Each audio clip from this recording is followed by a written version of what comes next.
Often we think of Google Analytics as being a free tool, and that's not essentially wrong, but there is also a paid version of Google Analytics, and we call that GA360, Google Analytics 360. And we often call the free version just Google Analytics or Google Analytics Free. So we've got two versions of Google Analytics. We've got the free version and we've got the paid version we call 360. And what I want to do in this video is just run through a bit of the differences and understanding why you might decide to look at paying for Google Analytics and what are the kind of features that you unlock, I suppose, of going that way. By no way have I got any vested interest in you paying for Google Analytics. I'm not getting commission and I can't sell it to you, but I just wanted to give you a bit of an objective view of what the differences are and kind of the reasons why you might explore going to 360. The first thing to mention is that we've got some content on this, of course. We've got blogs, we've got resources, and I'm linking off to the official documentation that gives you the deep dive into all the differences between the products. What I'm going to pick out is a couple of those and talk to you about them now.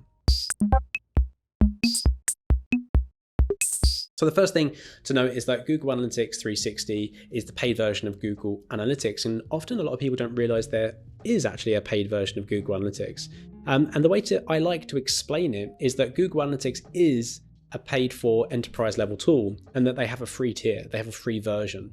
And it's a healthier way of thinking about it, because if at some point you do need to pay for Google Analytics, it doesn't come as a surprise. And yes, I'll address the elephant in the room of what the price is, or at least what I can share with you around the price later on in the video. But for now, let's take a quick look at some of the differences between the features. And so I'm just looking at the documentation, and of course this might change over time, so take it with a pinch of salt that I'm looking at it at this point in time. But there's a couple of things to consider. The first one are some of the limits that will get expanded when you go to the GA360 version. This is all property level, by the way, and so each property becomes 360 or stays on the free level. And the first thing I want to mention is the number of custom dimensions, specifically the event level custom dimensions. So in the free version, you get 50 custom dimensions, and in the paid version, you get 125.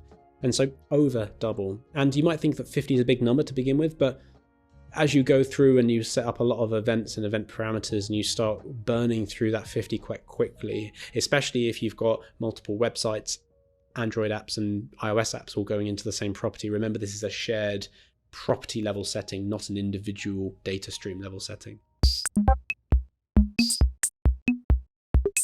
Another couple of things of note, for example, you go from 30 to 50 different conversions you can have at any one time, but more importantly probably than that is the fact that you go from having 100 audiences to 400 audiences. So again, thinking of the audiences as the way of sharing data or pools of data or lists between things like Google Analytics and Google Ads. Having 100 you can get through pretty quickly, especially if there's lots of different people contributing to that list.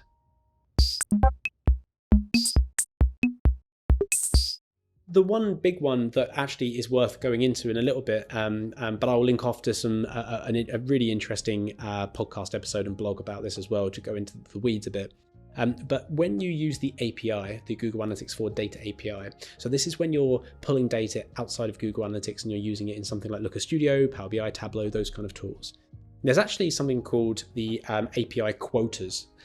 So there's actually only so much data you can request from the API per minute, per hour, per day, per project, and all those. There's loads of variations like that.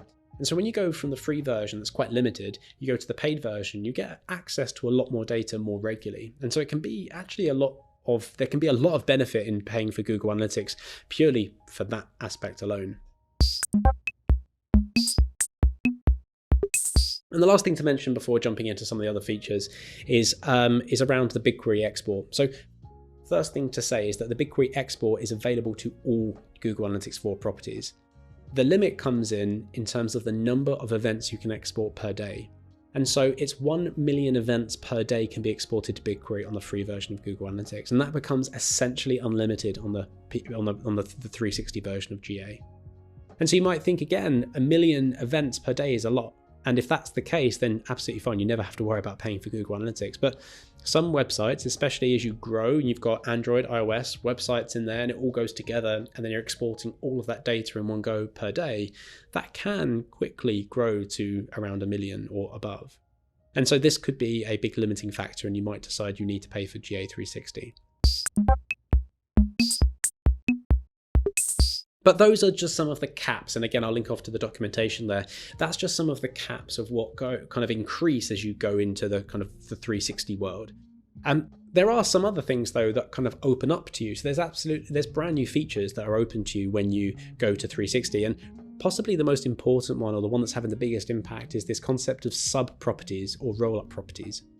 And this is a feature quite similar to the concept of views in Universal Analytics. So if you ever had a Universal Analytics property, you might have had different views set up of different kind of segments of your data that you can create subsets of. So a good example would be if you had a multinational website and you had different regions of your website, and you'd have the UK version, the Spanish version, the French version, etc.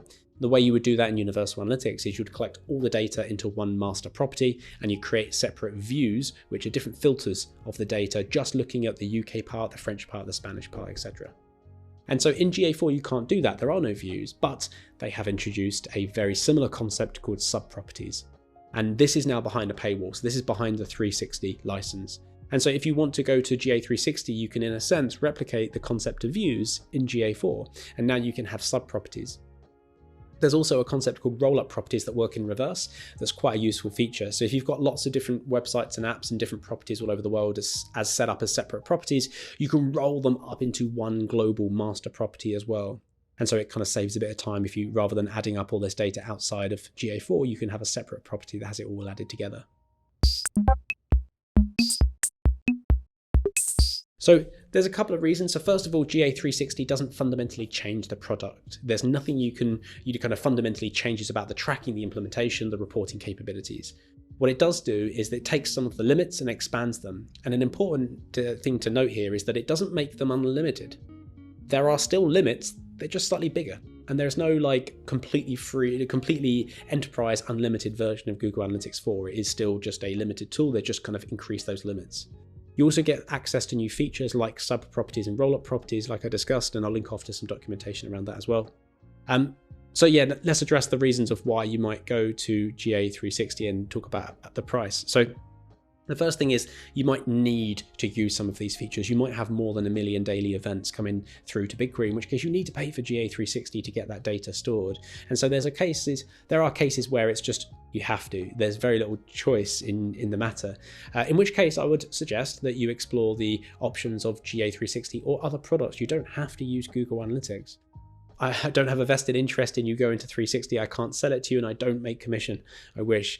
But the point is that you don't have to go GA360, or you can address or assess different options.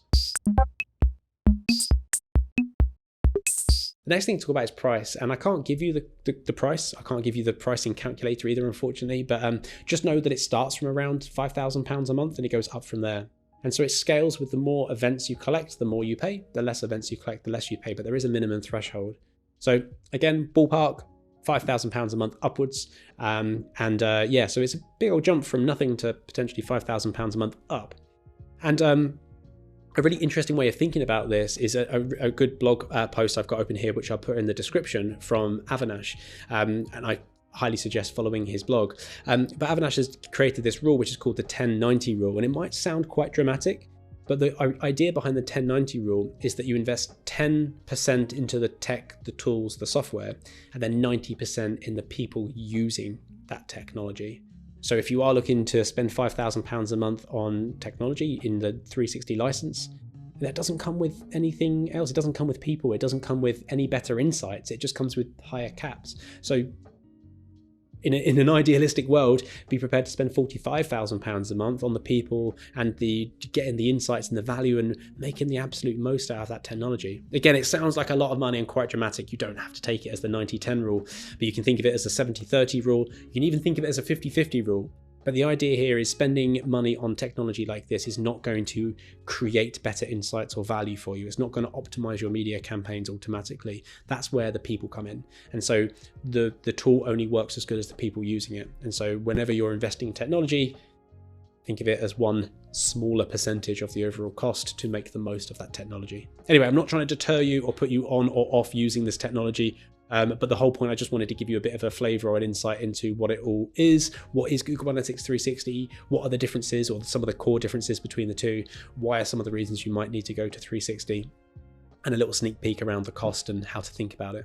I hope that's useful. Again, there's lots of resources in the video description here that I will link off to all the different places, especially that blog from Avinash that I think is well worth a read, and definitely sign up to the newsletter as well. So I hope that was useful. I hope you enjoyed the video, and I'll see you in the next one.